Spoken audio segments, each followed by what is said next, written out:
pessoal, eu sou a professora Aline, professora da disciplina de Ciências, e nós vamos dar continuidade às nossas aulas, dessa vez abordando o conteúdo chamado de sistema endócrino.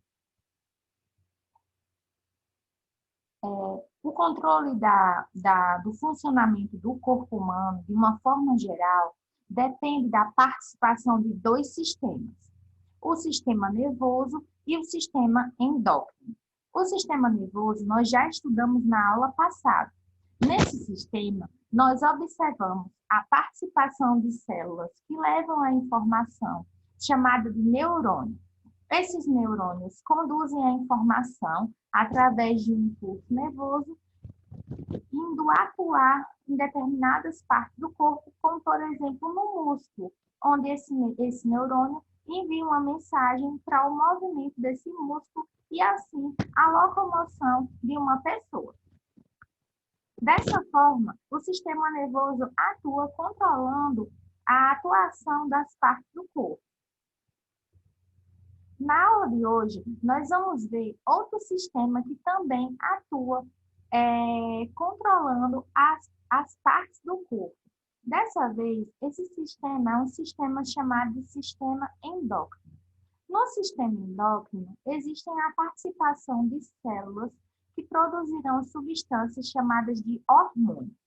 Os hormônios, eles são jogados na corrente sanguínea, onde eles irão atuar em células que são as células-alvo, modificando, então, o funcionamento dessas células. Então, repetindo, no sistema endócrino existe a participação de células que produzem substâncias chamadas de hormônios.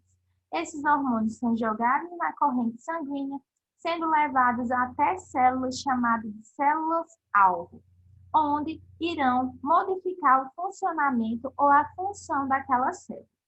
Então, hoje, nós vamos entender melhor como funciona esse sistema endócrino de controle da atuação das partes do corpo. Então, como eu falei, no sistema endócrino existe a participação de substâncias chamadas de hormônios. Os hormônios são substâncias produzidas e liberadas por determinadas células que irão atuar em outras células, modificando o seu funcionamento.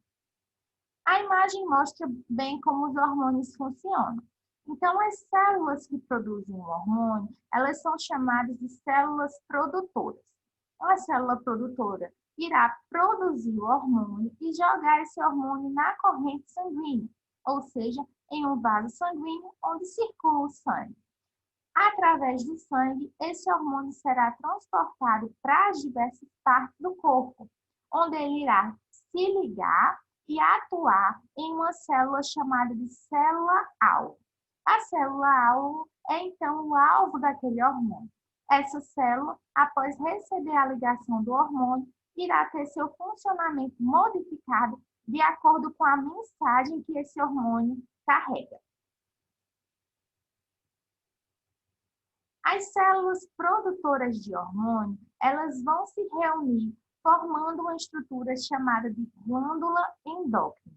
Então, por exemplo, aqui nós temos uma célula, o conjunto de células reunidas, ou seja, de células produtoras de hormônio reunidas, formará uma glândula que é a chamada de glândula endócrina. A glândula endócrina é uma glândula, uma estrutura do corpo produtora de hormônio.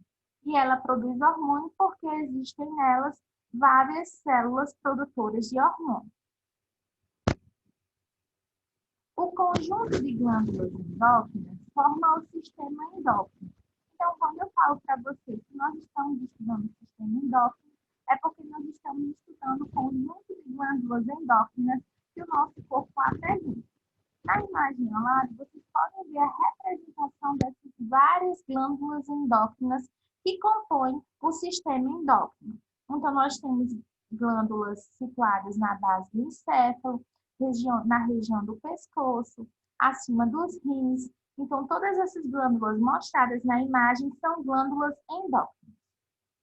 A seguir, nós vamos ver quais são algumas dessas glândulas e que hormônios são produzidos por elas. Mas antes disso, vamos relembrar o que a gente já viu sobre como os hormônios funcionam no nosso organismo. Então, existe o órgão do sistema endócrino que irá produzir o hormônio. Esse hormônio ele vai ser liberado na corrente sanguínea. Na corrente sanguínea, esse hormônio ele vai, então, atuar em células que são células-alvo. Essas células-alvo, elas podem estar perto da glândula endócrina ou podem estar localizadas à distância dessa glândula endócrina. Uma vez se ligando à célula-alvo, o hormônio vai, então, levar uma mensagem fazendo com que essa célula tenha uma resposta, ou seja, tenha seu funcionamento modificado de acordo com a reação ao hormônio que ela se ligou. Vamos entender agora quais são esses hormônios e onde eles vão ser produzidos. O primeiro hormônio que a gente vai estudar, que é produzido no nosso corpo, é um hormônio chamado de adrenalina. A adrenalina é um hormônio que é liberado sempre que nós levamos um susto ou estamos diante de uma situação de alerta. A adrenalina é um hormônio produzido por glândulas endócrinas, que são chamadas de glândulas suprarrenais. As glândulas suprarrenais, elas recebem esse nome porque, se vocês observarem, elas estão localizadas acima dos nossos rins. Então, daí o nome suprarrenais. Então, as glândulas suprarrenais são responsáveis pela liberação do hormônio chamado de adrenalina. Vejamos um exemplo. Imagine que vocês estão caminhando pela rua e vão passando na calçada de algumas casas. Nesse trajeto, de repente, ao caminhar por uma calçada, vocês se deparam com um latido de um cachorro feroz que está dentro de uma casa, do lado de um portão pelo qual você passou na calçada. Nesse momento, você leva um susto e entra numa situação de alerta. Esse é um caso em que o seu organismo irá liberar um hormônio chamado de adrenalina. A liberação de adrenalina vai provocar algumas reações no seu corpo. Entre elas, o aumento do batimento cardíaco, o aumento do ritmo respiratório e, além disso, diante de uma situação de susto, você pode adquirir o aspecto pálido. Isso acontece porque a adrenalina, que é o hormônio, ela também faz com que o fluxo de sangue que estava na pele seja deslocado para os músculos, uma vez que o corpo entende que você está em uma situação de perigo e precisará fugir. Assim, mais sangue é colocado nos músculos, retirando então transferindo a parte do sangue que estava na pele para os músculos. A consequência disso é que você vai adquirir o aspecto pálido. Então, a adrenalina é um hormônio que provoca, que irá atuar em diversas partes do corpo, provocando essas reações. Outro hormônio produzido pelo sistema endócrino é o hormônio chamado de hormônio do crescimento. O hormônio do crescimento ele já tem respostas um pouco mais demoradas, ao contrário da adrenalina, que tem respostas rápidas no seu corpo. O hormônio do crescimento ele é responsável pelo crescimento dos ossos e, além disso, pela produção de proteínas que farão você crescer em estatura. O hormônio do crescimento ele é um hormônio que é liberado por uma glândula que está situada na base do encéfalo, que é uma glândula chamada de glândula hipófise. O hormônio do crescimento ele é liberado em grande quantidade até a juventude. Depois da juventude, ele sofre uma redução na sua liberação, mas ele continua sendo liberado por toda a vida. A diferença é que esse hormônio do crescimento ele será incapaz de provocar o crescimento dos ossos, uma vez que eles adquiriram o tamanho máximo de seu crescimento. Porém, ele vai conseguir atuar em determinadas partes mais moles do corpo, como, por exemplo, nariz e orelhas. Então, por este motivo, quando as pessoas envelhecem, elas têm o nariz ou orelhas um pouco maiores, porque essas partes do corpo ainda continuam sofrendo a ação do hormônio do crescimento. Outro hormônio que é produzido pelo sistema endócrino é um hormônio chamado tiroxina. A tiroxina é produzida em uma glândula situada no pescoço, que é uma glândula chamada de glândula tireoide. A tiroxina é um hormônio responsável pelo controle do metabolismo do corpo, da pressão arterial e da frequência cardíaca. Em algumas situações, ocorre uma queda, um nível baixo de produção de tiroxina, e isso vai ser chamado de hipotireoidismo. Uma das consequências do hipotireoidismo é um aumento, a facilidade no ganho de peso, uma vez que o metabolismo da pessoa fica um pouco mais baixo. Outra causa, ou uma possível causa do hipotireoidismo seria distúrbios na glândula tireoide. Em alguns casos, essa glândula ela sofre um processo de inflamação, fazendo então com que a glândula tireoide ela tenha dificuldade na produção da tiroxina e assim tem uma quantidade menor de tiroxina do que deveria existir. Outra causa do hipotireoidismo é uma causa relacionada à falta de um nutriente chamado de iodo na alimentação.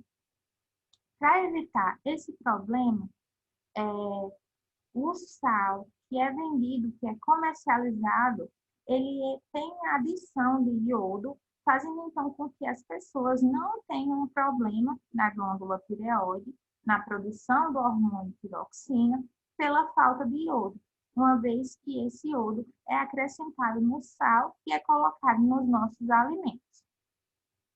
Se vocês observarem, quando a glândula tireoide ela está com esse problema de hipotireoidismo, uma das consequências é o aumento dessa glândula tireoide, formando uma estrutura chamada de bol, certo? Então, outra causa do hipotireoidismo, pequena produção de tiroxina, é a falta do nutriente iodo na alimentação. Contudo, o sal que é vendido, ele tem iodo, ele tem, por obrigação, por obrigatoriedade, adição de iodo para evitar esse possível problema na glândula tireoide. Outro hormônio que a gente vai estudar, o quarto e quinto hormônio, são hormônios relacionados ao controle da glicemia, ou seja, da taxa de glicose no nosso sangue. Esses hormônios são produzidos por uma glândula chamada de pâncreas. O pâncreas produz um hormônio chamado de insulina, que irá provocar a diminuição do nível de glicose no sangue. Além disso, o pâncreas também produz um hormônio chamado de glucagon, que irá provocar o aumento do nível de glicose no sangue, caso a glicose esteja abaixo do normal. Então, como isso funciona? Quando você faz a ingestão de alimentos, aqueles alimentos vão aumentar o seu nível de glicose no sangue. Então, a insulina vai ser jogada no seu sangue, provocando, então, a diminuição desse nível de glicose que estava alto. Por sua vez, se você passa muito tempo sem comer, o que vai acontecer é que o seu nível de glicose no sangue está muito baixo. Então, o glucagon vai ser liberado no sangue, provocando, então, o aumento do nível de glicose no sangue. Tudo isso acontece para que a taxa de glicose no nosso sangue ela esteja em uma quantidade equilibrada. Por que a concentração de glicose ela deve estar equilibrada no sangue? Porque existem alguns problemas, por exemplo, relacionados à glicose alta. Quando a glicose no sangue está muito alta, eu digo que a pessoa está em um estado de hiperglicemia. A hiperglicemia pode fazer com que